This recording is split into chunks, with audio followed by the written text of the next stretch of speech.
Welcome to Running the Table. The Purdue Boilermakers men's basketball season has come to an end in the Elite Eight. Took a couple days to sit in it before being ready to come back and relive this battle between two great teams. But without further ado, let's run it. This game and this season comes to an end at the hands of the number one seed, Arizona Wildcats, with a final score of Purdue 64, Arizona 79.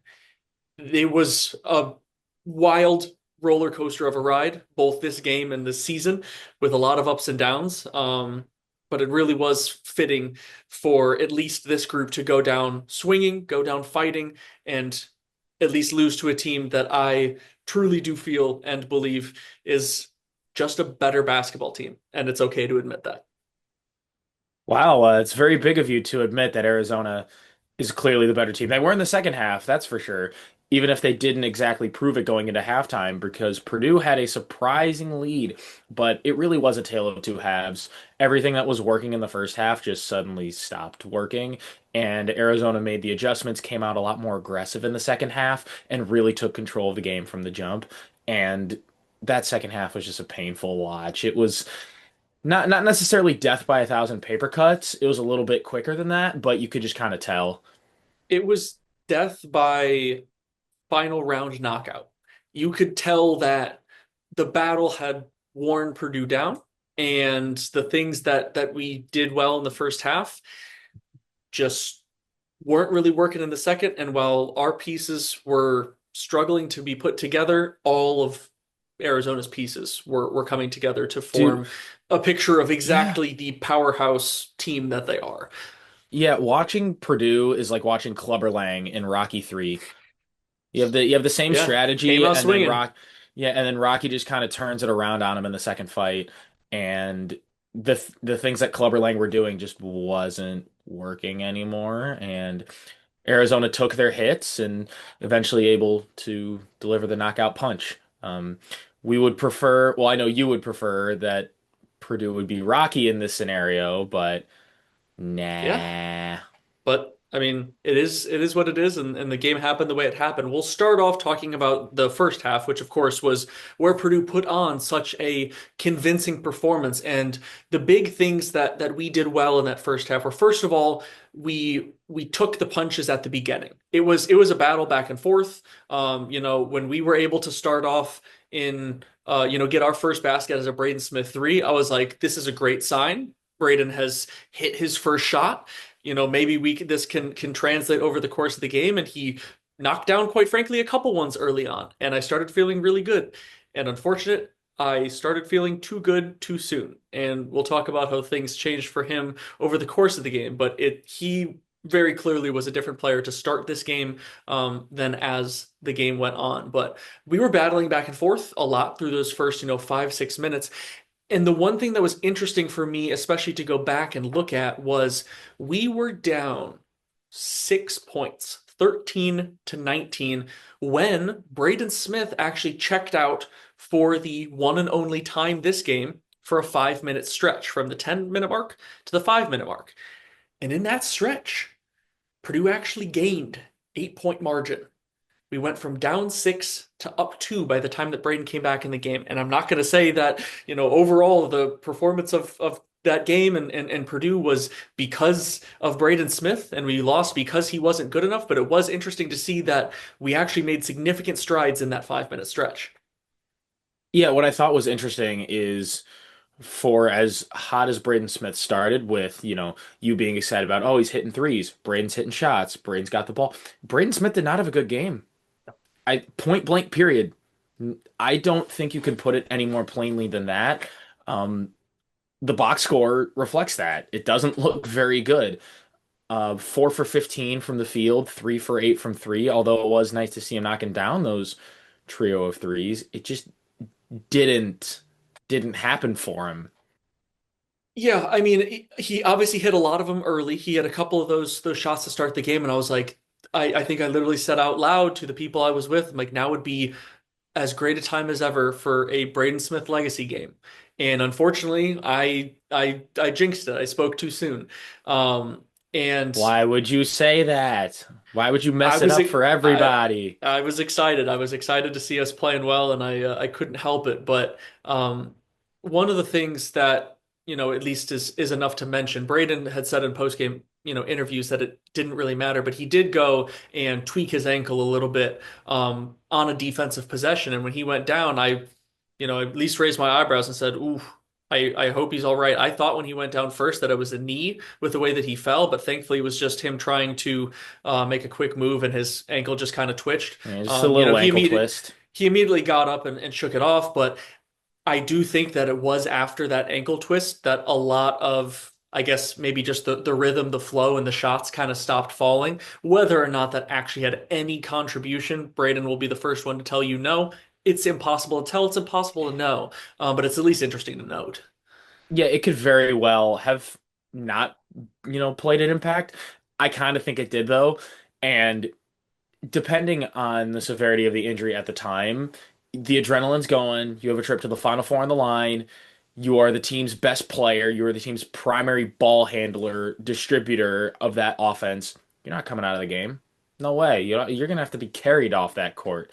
Oh, So he would have fought tooth and nail to stay in that game, even if it was a worse injury than it was. That's just the player he is. 100%, 100%.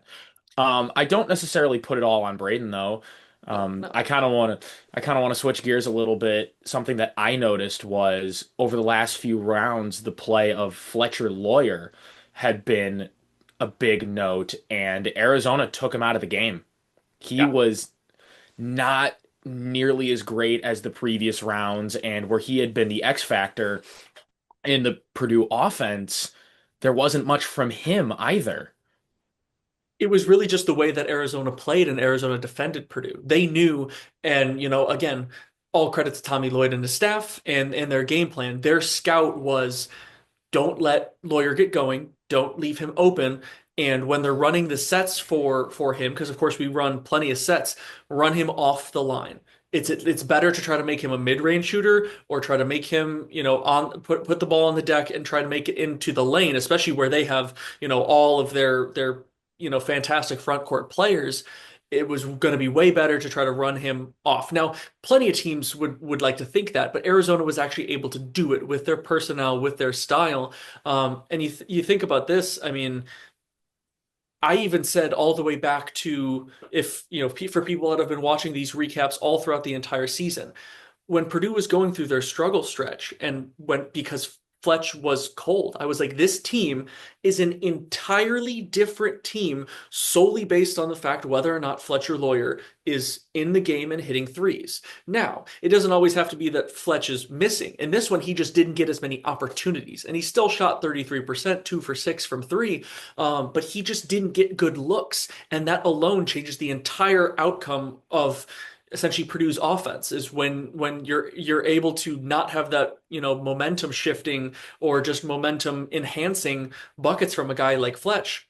All of a sudden we look beatable. Yeah, the majority of the points, apart from Braden, came from the inside, TKR and Oscar Clough. And you talk about running Fletcher off the line and forcing those mid-range and attacking the basket. That is what Purdue ended up doing, especially late into the second half, where I was kind of confused. Where, if you're burning points and that lead is growing larger and larger, you're not getting those looks at the three-point line. And Arizona really dialed that up, especially as the lead grew. So what Purdue went to was a lot of pick and roll stuff with TKR and Clough. And maybe because it was the only decent look that they were getting at the basket and some form of quality possession in the second half, I think they stuck with it a little too long. But what are you going to do? It's you're taking what the defense gives you, and if you're feeling confident that your bigs down low can hit those shots within the paint, then you go for it. But then you look at Arizona's interior defense, and they played TKR and Clough both tough Very all tough. night. Yeah. And, it really was a matter of what Arizona was able to force them into. Because, yes, Purdue hit way more threes in the first half, but a big part of the reason is because we just got so many better looks. The way we were running our offense, we were in our motion, we were flowing. The second half, they took us out of what we wanted to do a lot.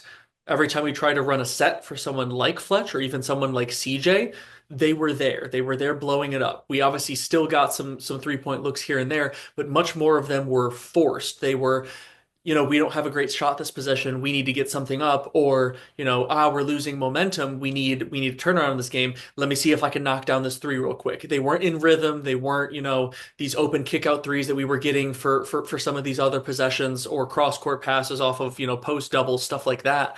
And it showed. And there was a reason why we were 1 for 8 from three in the second half. And think about this.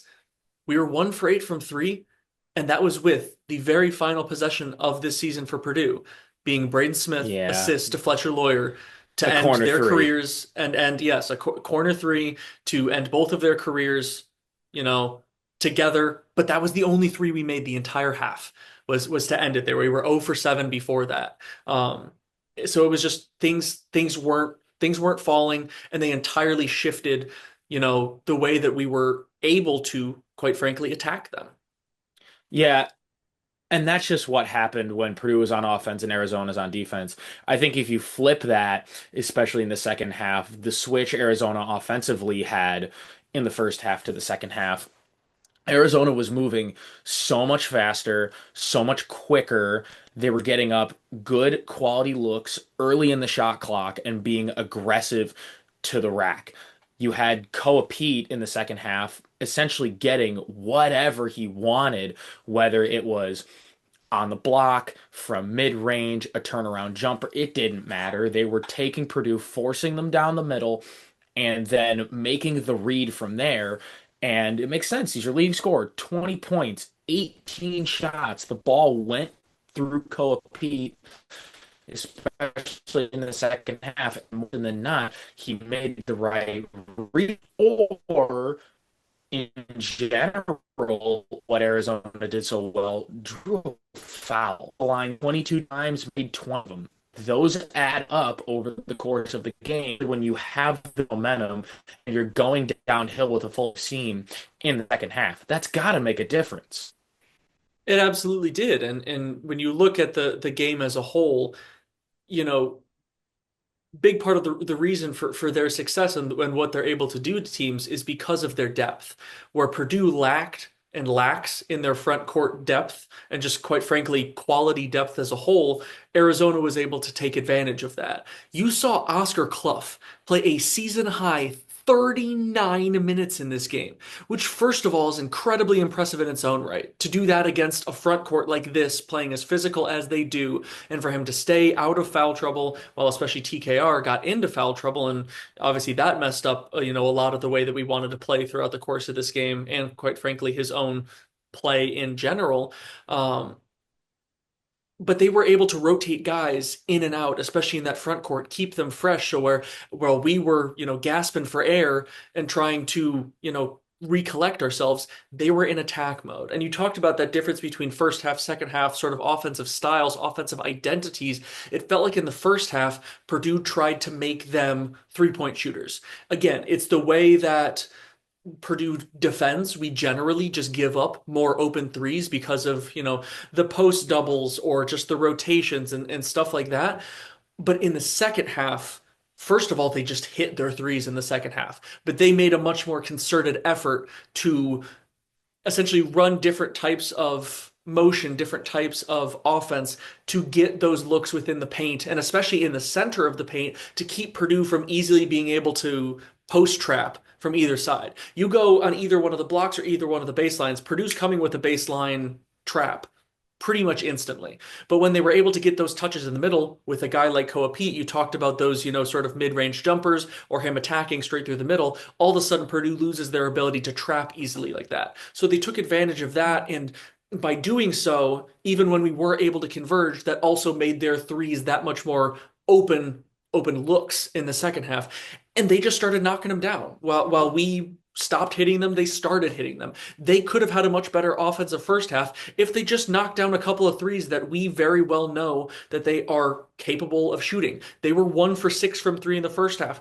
We were 1 for 8, I think I said, in the second half, whereas they were 4 for 9 from three in the second half. So it literally was just a flip flop of the way that both of these teams shot half to half.